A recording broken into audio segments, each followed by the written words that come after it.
Bonjour à tous, c'est Cédric, on se retrouve aujourd'hui pour notre vidéo de la semaine. Je vous en avais parlé la semaine dernière, je vais vous donner aujourd'hui 3 astuces pour vous aider à projeter votre voix.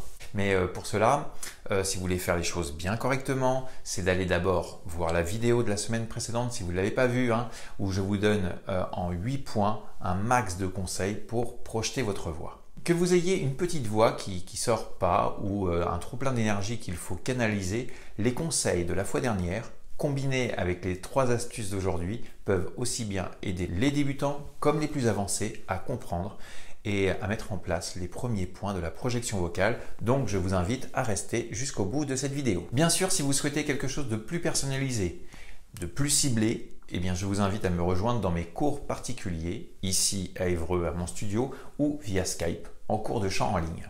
Vous êtes prêts? C'est parti! Première astuce, la projection vocale demande un travail réel sur la distance physique ou bien mentale. D'ailleurs, rien ne vous empêche de fusionner les deux, ça peut être très bénéfique. Je dis l'un ou l'autre parce que nous ne sommes pas toujours dans de bonnes conditions de travail.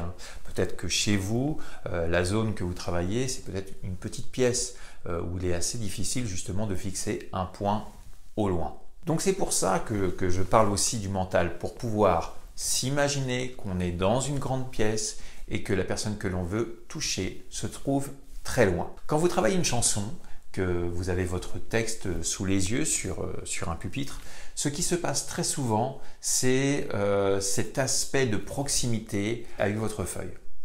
Vous êtes totalement enfermé comme dans un petit cocon et plus rien autour de vous ne compte.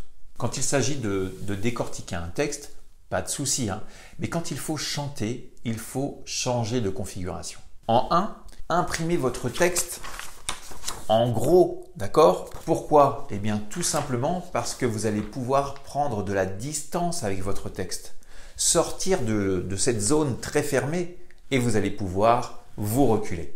Alors bien sûr, des gens qui vont regarder cette vidéo me diront « Cédric, il suffit d'apprendre le texte par cœur ». Non, c'est vrai? Au tout départ, quand on travaille une chanson, nous n'avons pas forcément le texte en mémoire. Mais malgré tout, nous voulons déjà donner de la projection. Autant le mettre en place dès le départ. Vous n'êtes pas obligé d'attendre de connaître le texte par cœur pour s'engager. On peut le faire dès le début. Deuxième point, amusez-vous à jouer avec des images. Faites en sorte par exemple de devenir d'un seul coup un gros mégaphone comme rappelez-vous peut-être Michael Youn le matin, Morning Live. Vous voyez de quoi je parle, non? Non?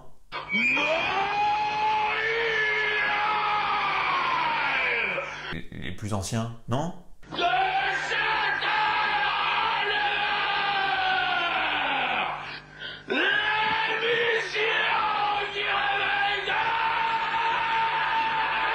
Mettez-vous en situation. Le mégaphone, ce sont vos petites mimines que vous allez positionner de chaque côté de votre bouche. Quand on fait ça, le corps se prépare à projeter votre voix.